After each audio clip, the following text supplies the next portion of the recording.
plus a minus. A mae'n enw i ti fewn. Yr un peth gyda fi. Plus bydd orau, siwr. Ie, gwysgwch y plus gafel beth ewlan. Ie. Gweld eich lluniau chi yn fach. Ie, yr un peth gyda fi. Barod y ddechrau, reit. O, gan i weld. Barod i ddechrau? Barod.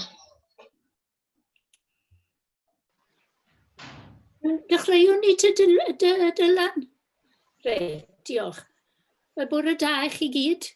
A i ddechrau, falle gewn ni gyd yn y ffordd yn hunain adrodd gweddi'r arglwydd. Mi ddweda i fe wedi ymunwch chi, os gwelwch yn dda. Chi gyd yn clywed. Gweddiwn. Ein tad, yr hwnnwyd yn y nefoedd, sancteiddiau'r dy enw, neled y deyrnas, neled y wyllus, megis yn y neled, chi ar y ddeiar hefyd. Dyroi ni heddiw ein gweinyddu'r, a maddau ni ein dyledion. Yr ymyddeol unau dyledwyr. Ac yna garwain ni brofedigaeth, aeth i'r gwared ni'n rhag drwy.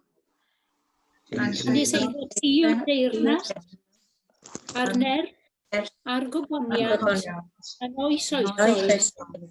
Amen. Amen. Wel, gwasanaeth fach syml iawn sydd gyda fi i chi, a dwi'n mynd i ddechrau trwy ddarllen salm, y ganfed salm.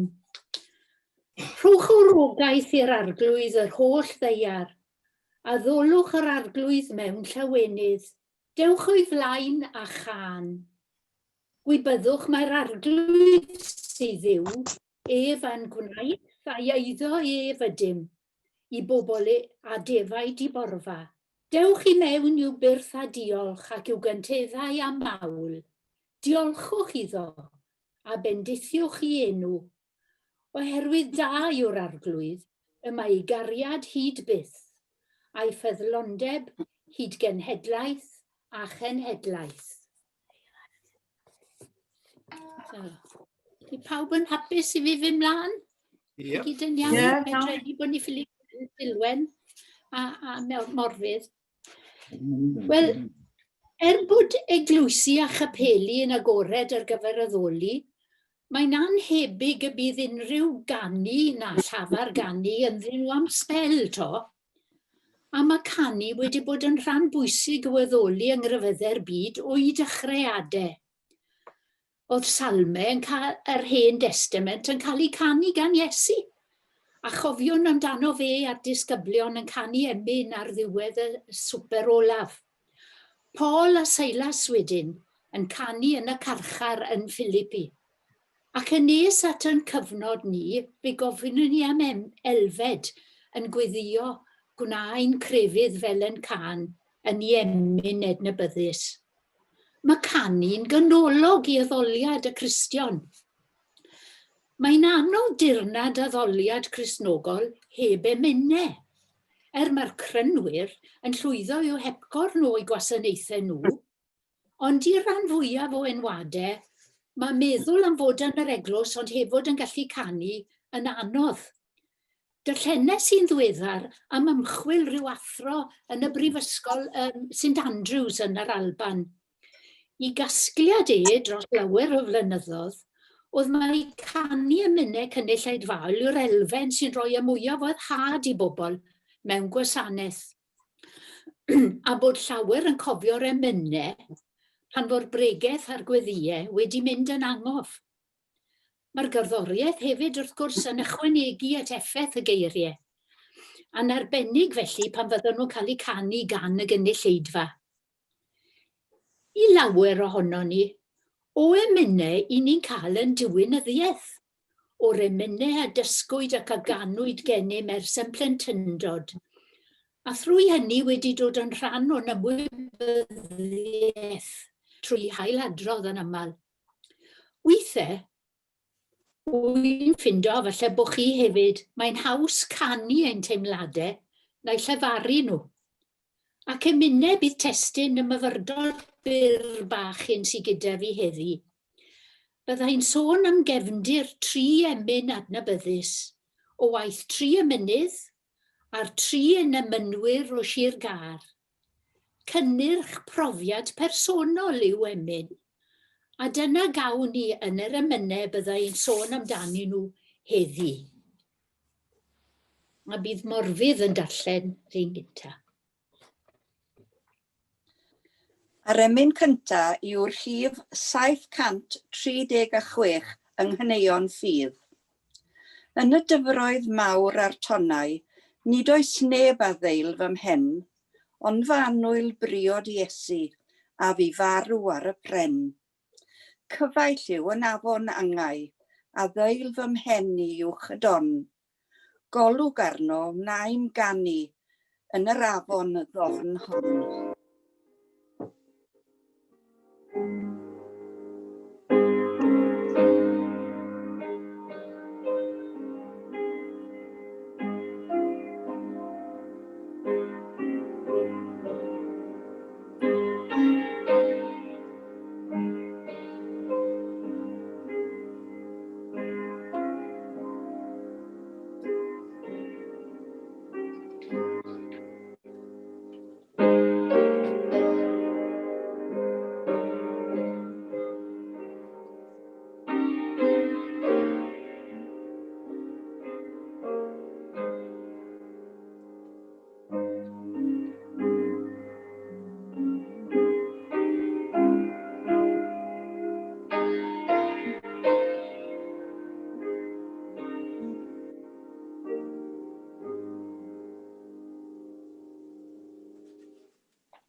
Diolch, Morfudd.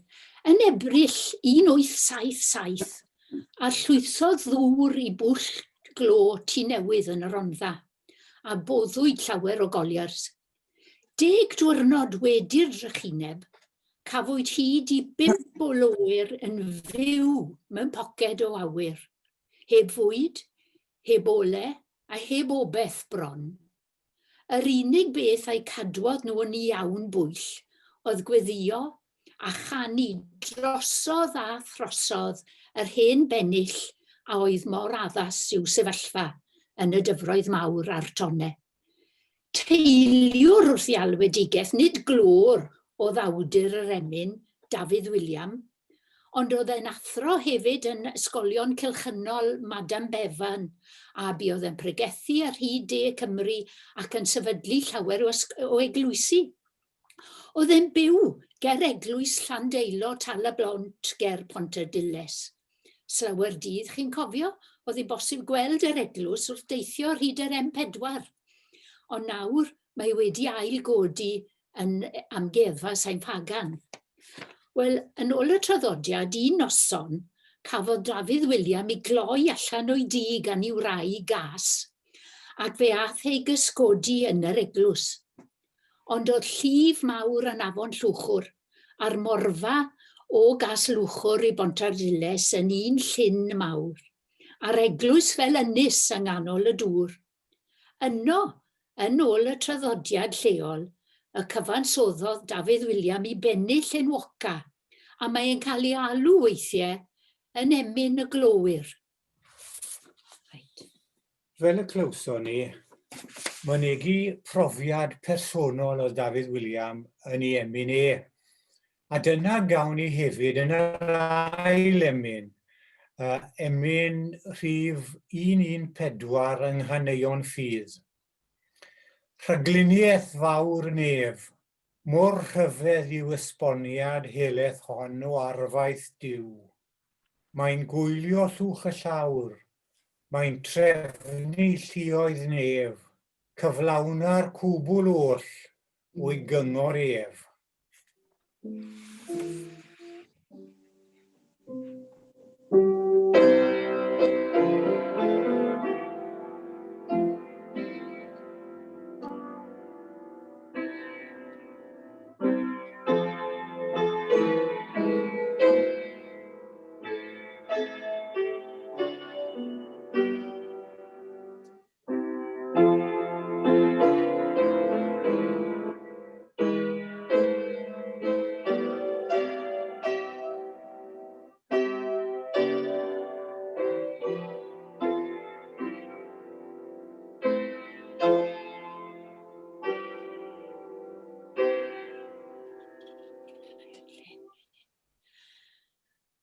brawd i Thomas Charles o'r Bala o David Charles Caerfyrddin, awdur rhagluniaeth fawr y nef.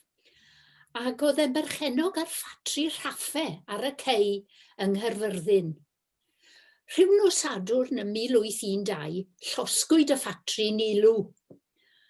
Roedd David Charles i fod i bregethu yn Talyllychau ar y Sul bore y tranodd, ac gweithaf y tân, cadwodd i gyhoeddad fel pe bai dim byd wedi digwydd. Ac yn ystod y daith i Talyllychau, y cyfansoddodd yr emyn hwn a'r llinell sy'n yn yr ail bennill mae'n tynnu yma i lawr yn codi draw. Fel petai yn cyfeirio mae'n debyg at dymchwel i ffatri yn y tân. Yn 1812 oedd hynny. Wel, y mewn 3 blynedd, daeth rhyfel hir yn erbyn Napoleon i ben gyda brwydr Waterloo. Yn dilyn y fuddugoliaeth, bu blynyddoedd o drafferthio na thlodi mawr i'r werin yma. Diweithtra mawr, bwyd yn bryn ac yn ddrud. Ac mai ymateb yw argyfwng personol fe ei hunan nath David Charles wrth gyfansoddi'r emyn, pan welwyd yr emyn mewn print am y tro cyntaf. A wedi hynny, yn ystod y cyfnod cythryblus hwnnw, cafodd ei ystyried yn ymateb i argyfwng cymdeithasol, a llawer yn derbyn cysur o'i glywed. A mae'n addas iawn, felly ni yn y dyddiau anodd hyn hefyd.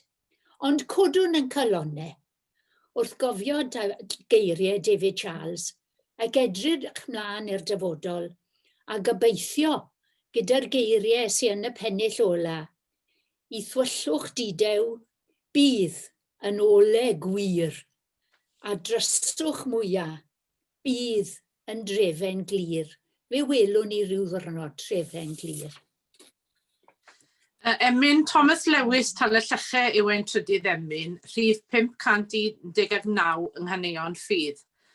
Byddwn ni'n canu'r emyn hwn yn aml yn ystod y gwasanaeth cymun ym Bethel, felly mae'n taro i ni sôn am yr emyn hyn cyn i ni dderbyn cymundeb gyda'n gilydd y bore yma. Wrth gofio i ryddfannau'n yr ardd a'i chwys fel defynnau o waed, aredig ar gefn oedd mor hardd, a'i daro a chlefydd ei dad. A'i arwain i galfar i fryn, a'i hoelion ar groesbren o'i fodd. Pa dafod all dewi am hyn? Pa galon mor galed na thodd?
Oedd Thomas Lewis yn un da am drin clociau, mae'n debyg, a dywedir mae wrth iddo fynd trwy'r caeau i lanhau cloc ar fferm y Cilwr ger Talyllychau, y cyfansoddodd yr emyn.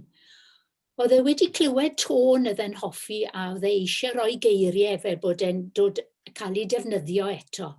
A fel i chi gyd yn gwybod yn siŵr, gof oedd Thomas Lewis a phob un ohono ni wedi mynd heibio olion yr hen efel yn ymyl y ffordd sy'n mynd trwy Talyllychau lawerodd o weithiau. Yn ôl disgynydd iddo, a hwnnw hefyd yn of, Mae'n ddigon hawdd gwybod mae gof a gyfansoddodd yr emyn, achos mae e'n sôn am chwys a tharo, hoelion ac aredig a chalon galed yn toddi. Dim ond un pennill o waith Thomas Lewis sy'n yn llyfrau minnau, ond mae pennill arall ar lafar gwlad yn ardal Talyllychau, a maen nhw'n credu mae ef ei gyfansoddodd. Wrth gofio am goron o ddrain, fe folir am finiger sir, fe genir am bicell morfain, clodforir am hoelion o ddir. Bydd anthem yn dechrau o hyd i brynwr y byd yn ddiboen, gan saint a seraffiaid ynghyd, yn bloeddio mae teilwng yw'r oen. Ond cofiwch, os na allwn ni ganu am gyfnod, fe allwn ni amgylchynu'n hunain yn y sŵn hwnnw na fyddwn ni'n clywed digon ohono fe yn ein bywydau, sŵn tywelwch. Cofiwn, yn y tywelwch y clwn i'r llef ddistaw maen. Yn y tywelwch bydd Duw yn siarad â ni. A gewn ni gydweddio. Diolchwn ni ti ein tad am emynau ysbrydoledig i fynegu ein meddyliau a'n dyheadeg dyfron. Diolchwn ni ti am yr amrywiaeth cyfoethog o emynau sy'n gennym. Emynau ar gyfer pob achlysur a phob gofyn.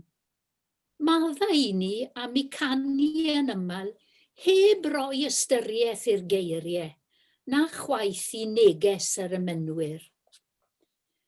Rydyn ni'n cydnabod nad yw dyfnder ffydd yr emynwyr gan bob un ohono ni, ond bendigwn dy enw nad wyt ti'n trafod ni yn ôl yn heiddiant na'n gallu i fynegu yn ffydd. Digon i ti yw ein ymateb edifeiriol, a pharodrwydd yn calon i gredu yn dy fab Iesu Grist. O dad, cynorthwya ni i amlygu dy gariad di ym mhob ffordd, trwy estyn ein cariad i'n hynwyliaid, trwy gynnig llaw cyfeillgarwch i gymydog, a thrwy agor yn llyged i angen ein cydddyn. Amen. Wel, ar rhan i gyd, mae'n siŵr bod chi am cyn bod ni symud at y Cymundeb, a mi fydd diolch i Anne am baratoi y gwasanaeth yma heddiw, ac hefyd, wrth gwrs, i rhai y gymerodd rhan, sef Morfudd, Dafydd ac Anne, ac hefyd i Elma am chwarae'r emynau ar y piano, ac heb anghofio Dylan am drefnu'r Zoom. Diolch yn fawr i chi gyd, oedd yn rhywbeth newydd i ni i gynnal cyfarfod fel hyn fel cwrdd, ond diolch i bawb a gymerodd rhan. Ac felly, gawn ni droi at y bwrdd gyda gweddi fer, gan gonfio, wrth gwrs, am y rhai aelodau sydd y iechyd, falle ddim digon da i ymuno ni yn rhyw ffordd, a hefyd y rhai sydd ddim yn gallu ymuno ni ar y Zoom. Gobeithio bod pawb wedi paratoi tymed bach o fara a gwyn i ni gael troi at y cymun. Gawn ni ddechrau felly trwy gweddi fer iawn. Diolchwn i ti o dad am y cyfle yma heddiw i ddod at ein gilydd trwy gyfrwng Zoom, i gofio am aberth mawr ein harglwydd Iesu Grist ar y groes. Diolch i ti am deuluodd hapus, am ffrindiau da, ac yn ystod y pandemig yma, diolch am iechyd i fwynhau dy greadigaeth. Diolch i ti am ddanfon dy fab Iesu Grist i'r byd, trwyddo ef y cawsom arweiniad sut i fyw o ddydd i ddydd, sicrwydd maddeuant a gobaith am fywyd tragwyddol. Ac yn awr wrth i ni droi at y bwrdd a cymeryd o'r bara a'r gwyn, helpa ni gryfhau ein ffydd ac ledaenu y newyddion da am Iesu Grist. Cynorthwyd i bob un ohonom i fwyta ac i yfed yn deilwng o'r aberth a phrymwyd drosom ar groes Calfaria. Mwyn Iesu Grist. Amen. Felly, mewn i fuddod i'r arglwydd Iesu ac coffa amdano y gnawn ni hyn, can i sbi'r arglwydd yn os y brydychwyd ef, gymryd bara.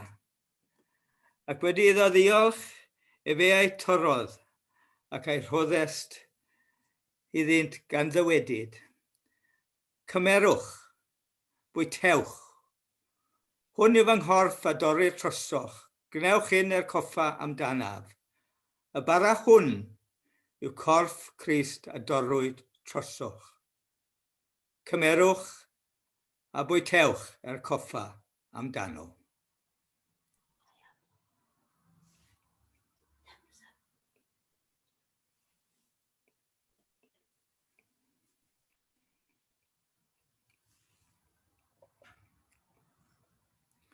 Yn yr un modd, fe gymerodd y cwpan gan ddywedyd. Y cwpan hwn yw'r cyfamod newydd yng fy ngwaed. Gwnewch hyn cynifer gwaith bynnag yr yfoch, coffa amdana.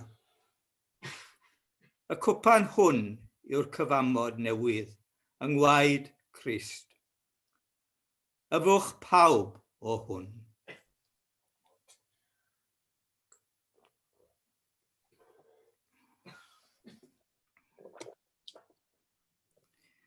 Diolch i ti o dad am y cyfle yn yr amser anodd yma i gymeryd o'r bara a gwin gyda'n gilydd trwy gyfrwng y rhyngrwyd. A gweddion am amser gwell i ddod, lle bydd pawb yn medru cwrdd eto heb unrhyw gyfyngiadau. Gynawr, bydde di ras ein harglwydd Iesu Grist, a chariad Duw, a cymdeithas yr ysbryd glân, fod gyda ni oll. Amen.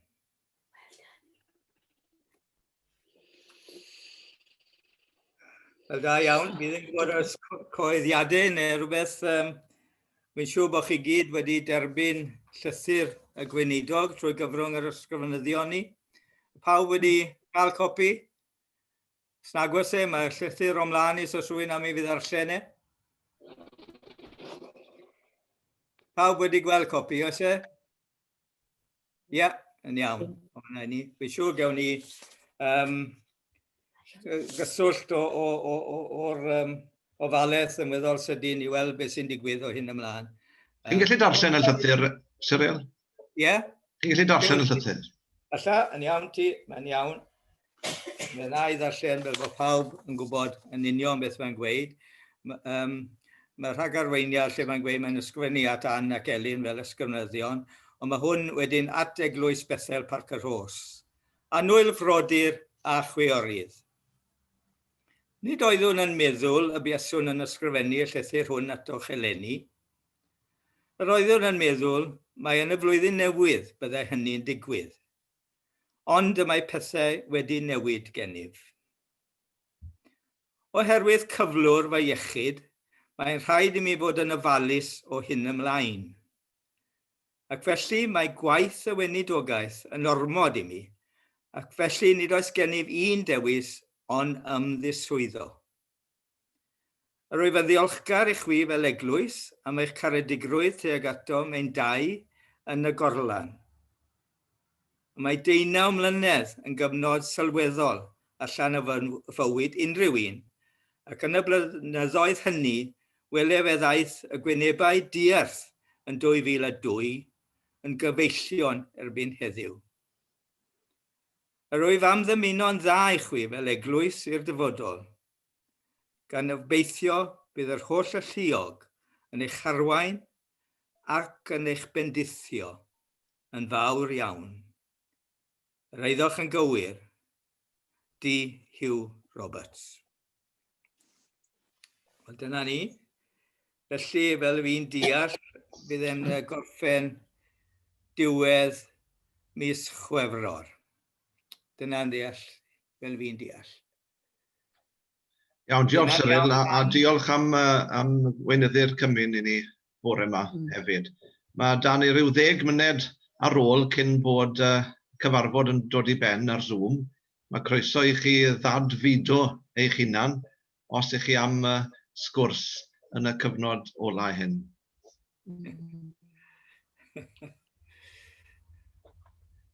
Chi'n cadw'n iawn, Cyril? Nawr ochrau Caerfyrddin? Cadw'n iawn, Rosemary ddim mae gyda ni, mae'n gwrando ar cyfan yma bore yma. Dim yn cant y cant o hwylus bore yma. Ni'n croesawu Enid hefyd o Wrecsam wedi ymuno gyda ni. Croeso Enid. O, da iawn. O, reit. Os rhywun arall, y tu allan i'r rhai arferol? Ni'n gallu gweld Enid, ydyn ni? Na. Na. Ydyn, felly i chi y sgrin sweipo i'r ochr, Dylwen, felly fod Enid ar yr ail sgrin gyda chi. O. Sweipo un ochr. Mae cwmni gyda Alun hefyd fi'n gweld. Pwy sydd â chi, Alun? O, a fi'n gweld... Chi ar miwt ar un o bryd, dyn ni'n mynd clywed chi. Exit full screen. Mae Lola da chi, fi'n credu. Cwn Enid. Croeso i ti, Enid. Neis i weld ti. Da iawn. Enid, fi'n credu bod chi ar miwt hefyd, os ydych chi am siarad, mae rhaid dadfudo. Ond ie, braf gweld pawb. Ac oedfa hyfryd y bore yma, a mae hyn yn hyfryd o beth bod pawb wedi gallu llwyddo. Mae'r oedfa wedi recordio hefyd, a'r gobaith yw gallu rhannu hynny gyda rhai sydd ddim wedi ymuno gyda ni bore yma. Mae eisiau trafod falle beth yw'n bwriadau ni ar gyfer y 30 o Ragfyr, efallai cwrdd a nadolig o bosib. Fi'n gwybod bod Elma wedi bod yn siarad ynglyn â, wedi bod yn meddwl ynglyn â'r oedfa hynny, ond os oes rhyw syniadau gyda rhywun, beth hoffwn nhw'n wneud y tro nesaf ar y 30, efallai bod hi'n dod i gyfnod wneud cwrdd arall ar Zoom o feddwl sut mae pethau o ran y pla yn datblygu yn yr ardal ar hyn o bryd. Beth oedd gyda fi... Beth oedd gyda fi mewn meddwl bod ni'n cael rhyw fath o barti nadolig a Siôn Corn yn dod i weld y plant. A jyst cael rhywbeth hollol anffurfiol bod ni'n cael cyfle i weid nadolig llawen wrth ein gilydd cyn y nadolig. Yn y capel neu ar Zoom, Elma? Ar Zoom. Fel mae pethau ar hyn o bryd, dwi'n meddwl byddai'n well bod ni'n neud ar Zoom. A dwi'n siŵr bydde Anne a Siôn Corn yn gallu cael y sgwrs arferol. A falle yn gallu ymuno da ni, a falle gallai'r enrhegio Siôn Corn cael ei adael yn y capel iddyn nhw, beth chi feddwl, Anne? Mae'n clywed ti, Anne. Mae yn Zoom. Sori, ie, syniad da, byddai'n bosib trefnu rhywbeth fel am, bydde fe? Saffach fi'n meddwl, nag cwrdd yn diwedd yn gwerchiadau fel y mai ar hyn o bryd. Wedi dod rhy lleol nawr. A bydde fe'n braf os yn ni'n gweld y plant ar sgrin hefyd, ynddo fe? I weld yn cael cwrs fach gyda Siôn Corn y lle, ynddo fe? Bach o naws nadolig. Fe rannau y rhifau er mwyn ymuno ar cyfarfod yn y ffordd gwnaethon ni'r tro hynny, os allwch chi rannu hynny gyda'r bobl ifanc hefyd, achos fi'n siŵr bydden nhw'n gallu ymuno ar eu ffonau a'i teclynau, bydd hyd yn oed fwy o luniau gyda ni ar y sgrin y tro hwnnw. Ie. A falle bydde Siôn Corn Wyn yn gallu dod, chi'n meddwl?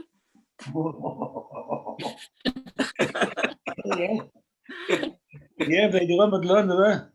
O, diolch, Wyn. Ie, oce. Da iawn. Cyn bod ni'n mynd, chi'n clywed fi? Falle hoffech chi, mae heddi, mae'n mynd i gwmpo trwy'r llawr nawr, mae heddi'n ddwrnod pwysig i David, mae'n cael ei ben-blwydd. Ganu pen-blwydd. Ganw. Dewch i ni ganu te? Ie. Pen-blwydd hapus i chi. Pen-blwydd hapus i chi. Hemlyn hapus i Dafydd. Hemlyn hapus i Dwi'n 45 i ni. Da iawn. Diolch yn fawr iawn. Pidwch yn mynd dros ben llestri nawr.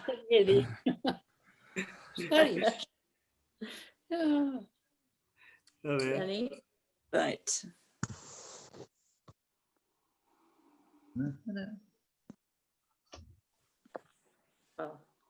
Rhagor, ni'n ddiolchgar iawn i tîm yma. Beth sy'n ar ôl da ni? Rhyw 5 munud os e lan am bemni hwn eto. Diolch yn fawr iawn i ti. Ag i. Iawn, diolch i chi gyd am ymuno. Diolch yn fawr. Newn ni orffen y cyfarfod. Diolch. Hwyl nawr. Hwyl. Diolch. Hwyl Enid. Ta-da. Bye.